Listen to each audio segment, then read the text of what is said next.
What's going on, y'all? It's your girl Michelle Victoria back with another video. I know it's been incredibly long again, and I'm so sorry. I just saw somebody get a red light ticket. That camera was flashing. That sucks. Anyways, I'm back with another video. Y'all, a lot has changed since my last video, and I know it's been a couple of months again. Y'all, I'm trying, but it's hard. It's busy. Life is busy. Life is crazy, but I'm doing my best. But today I decided that I'm going to take all of you lovelies with me to work. And I'm going to also be talking about my experience my experience with working as a healthcare aide or personal support worker while in nursing school, and what it's taught me, would I recommend it, all that jazz. And I'm also going to take you guys with me. So it is now 6:56 and I'm just a little bit late because I didn't want to get out of my bed this morning, I'm not going to lie. And so I'm just heading out to my first client for the day. So I do in-home care, which means I drive from client to client, and that has its benefits and its cons for sure. But yeah, so I'm heading out to my first client. Once I am done my first client and I get settled into my day, I will be back. See you guys soon.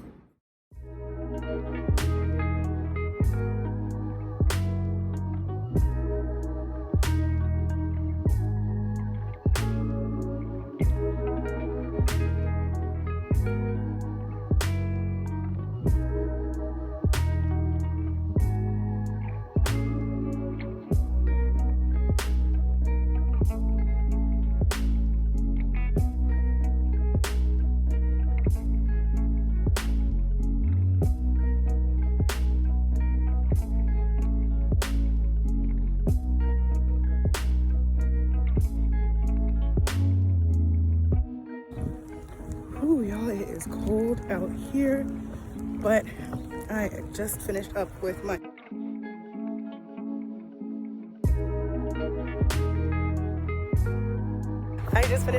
first client for the day, and it took the full hour. So I'm heading to my car now to head to my second one for the day. It is like 7:53-ish, so I'm about to get into my car. Watch me fail trying to hold my phone. Forgive this angle.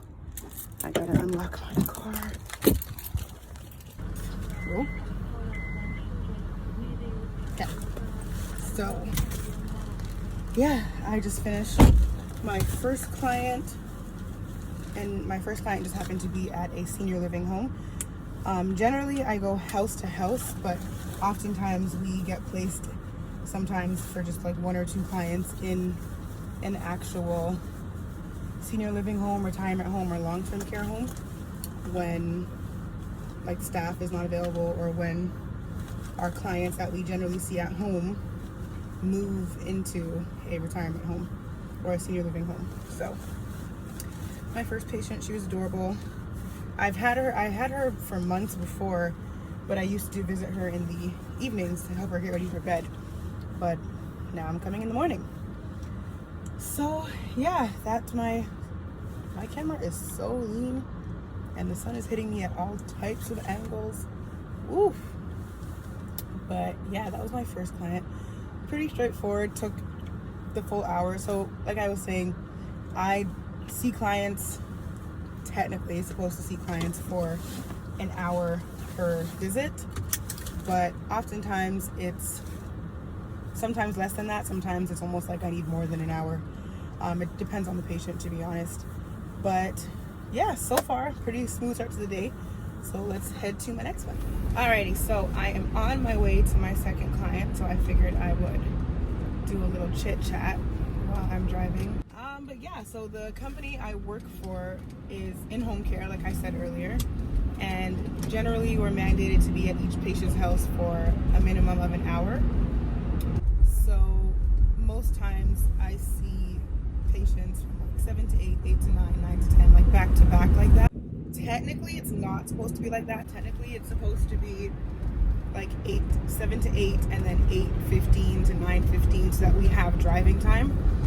However, my coordinators don't really like doing that, so I oftentimes end up being scheduled back to back with my patients, which is kind of annoying because, like, for example, today I just finished my first patient and it's 7:57, and now I have to rush to get to my next one for 8. And so if you're even like a few minutes late, it throws like your whole day off.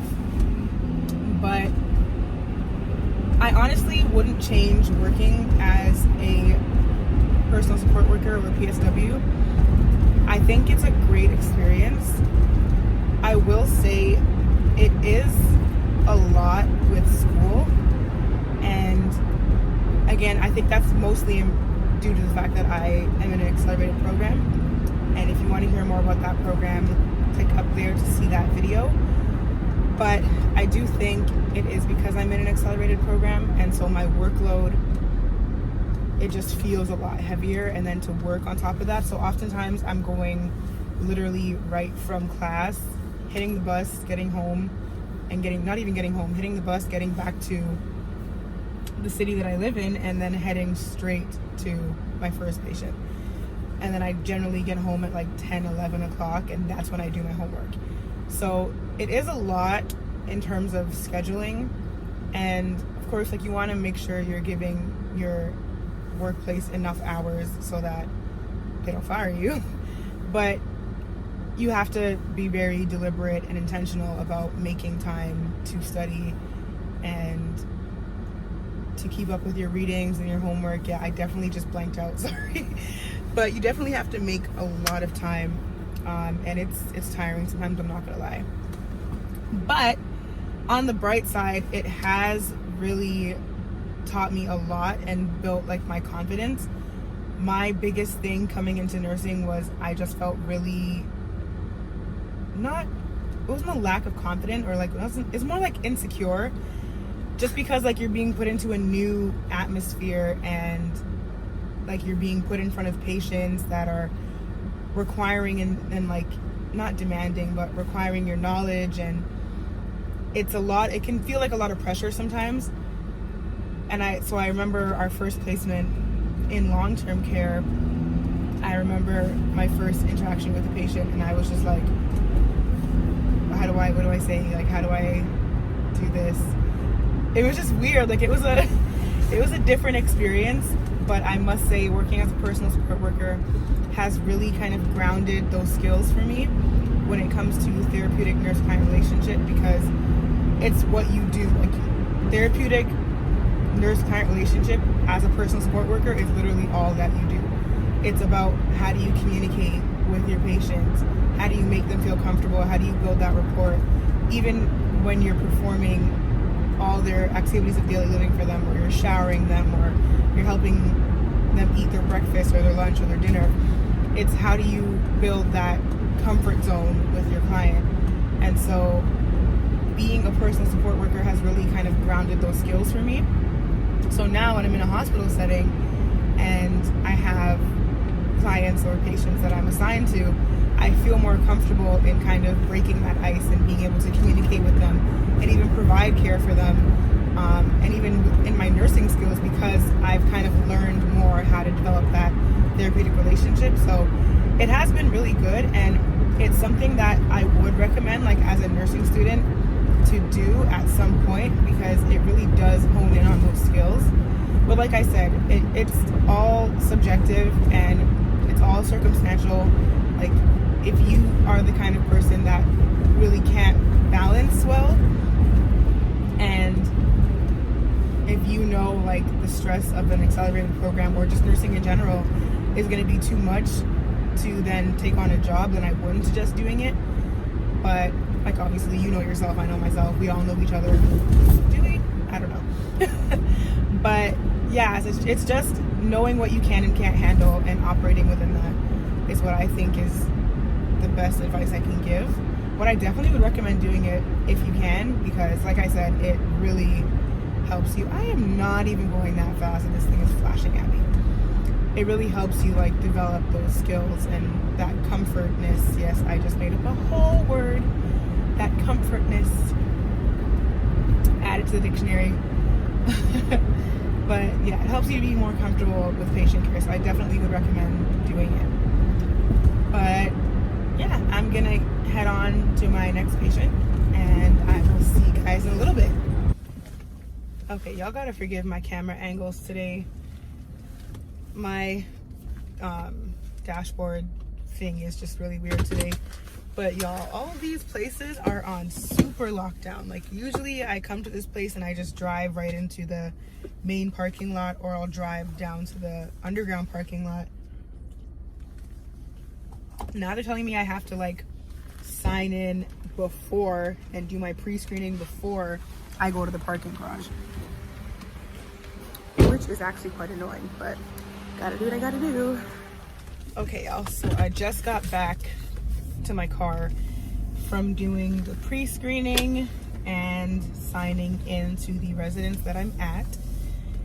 Now I gotta go back down to the parking garage and park, and then I can actually head up to see my patient. So it's now 11:12, and as you can see, that took up a decent chunk of time.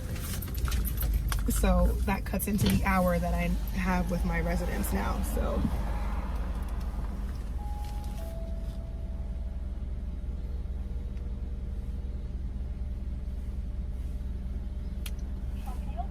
hi, it's Michelle, the PSW. Thank you.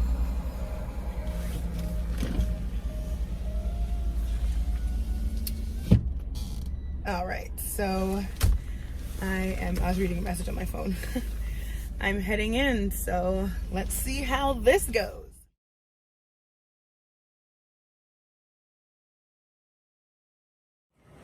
So I just finished up at the residence that I'm at, heading to my next client. Please note that I still have not had a break. I stopped to grab a coffee on the way here because I had like 2 minutes in between. So I did that, but haven't actually had an actual break yet. Okay, what's going on, guys? I'm back. I am at the house of my third patient for the day, but I thought I would check in because I have about 4 minutes to spare before I have to head inside. Day's going good so far. Pretty busy today in terms of just timing and scheduling, because I feel like every client today is taking the full hour. Even clients that I don't usually need the full hour for are taking the full hour, so I find that I have to be rushing from house to house. It happens, and it's even more timely now because we're in the middle of a pandemic. Yay. So for those that don't know, currently we are in the COVID-19 or coronavirus pandemic that's going around. The whole entire place is on lockdown, essentially. Everyone's work from home, everyone is social distancing, and everyone is isolating themselves in their houses. So when I'm not working, I'm isolated at home because right now school has been moved to, or my classes have all been moved to online classes because they're trying to limit face-to-face contact as much as possible. So in my free time now, I'm home all day in my room doing homework or watching Netflix because that's all I can do.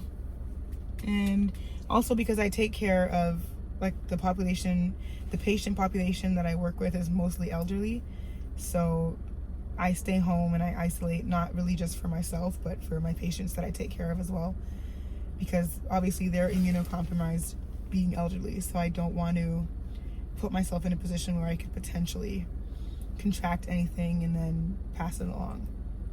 So yeah, so now my visits are a little bit lengthier because before I enter the patient's houses, I have to now do a pre-screen where I ask a series of questions to kind of screen of whether or not they've come into contact with or could potentially have symptoms of COVID-19. So that makes this process a little bit more time consuming, but it's for the best. It's for the safety of myself and for my patients to make sure that I'm not putting myself in a position to contract or come into contact with the virus and vice versa. So yeah, this is a new client that I'm at. I've never been here before.